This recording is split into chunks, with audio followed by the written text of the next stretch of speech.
I am Chris Davenport. I was born in Memphis, Tennessee, and we moved a ton when I was a kid. Basically every 2 years, we moved a bunch. And but I would say that I grew up in Memphis because I was where I was a teenager. And then since then, lived in Sydney, lived in New York, lived in Orange County, and have recently settled, hopefully for a while, in Nashville, Tennessee. So I live in Nashville with my wife, Leonie, and our 2 kids, our 2 boys, Rhodes and Rufus, and arguably our 3rd son, a 7-year-old Labradoodle named Teddy. My earliest memories of music, I'm pretty spoiled in my musical upbringing. So my dad has great taste in music. He introduced me to tons and tons of the great songwriters, your Paul McCartneys, your Bob Dylans, your Tom Pettys, your John Prines, all of those guys. So I was very spoiled with that. But then also, I didn't realize this until recently, I also was brought up where my mom was listening to the golden age of country writing, your Alan Jacksons and your George Straits, your real deal country artists. So I kind of was spoiled with that, and then I guess I kind of started.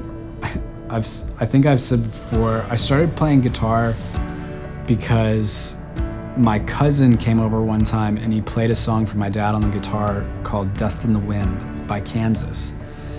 And my dad was obsessed and I was jealous and was like, that's lame, I could totally do that. And so I decided that I was gonna play guitar. And so I started learning, and I started with a song called Stairway to Heaven by Led Zeppelin.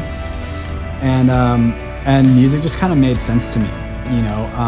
I instantly made that transition from being the kid who played every organized sport known to man to not leaving my room ever because I just played guitar for hours and hours and hours a day. I know this sounds really silly, but it genuinely didn't occur to me that people wrote songs until I was probably 15 or 16 years old. And eventually, through the church that I was attending as a kid, my worship pastor was making his own music and was bringing those songs into church.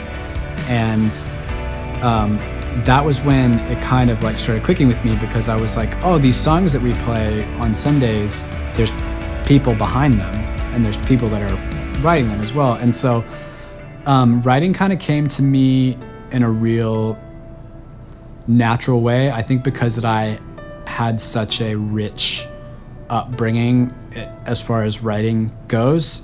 And so when I finally started to write, I think it just kind of I kind of felt at home, really, for the first time. I think for better or worse, my heart is on my sleeve, and I think that can be a strength and a weakness for me. I try to maintain it as a strength as best I can.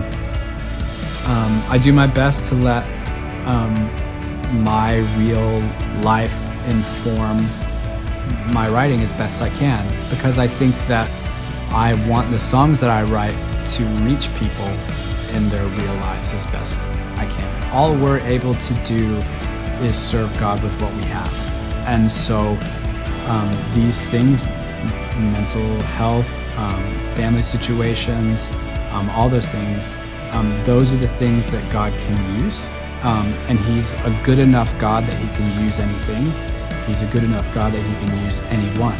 And I'm grateful that's true, because if it wasn't, He would be able to use me. And so I try to have an open book policy as best I can, because I think God does everything on purpose.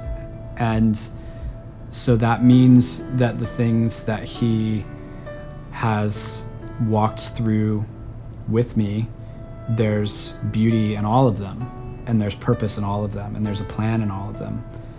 And I think that God is sovereign enough and kind enough that I don't have to understand. I just have to be willing to stick with him. And so I try to always write from that place, because I just want my songs to be real.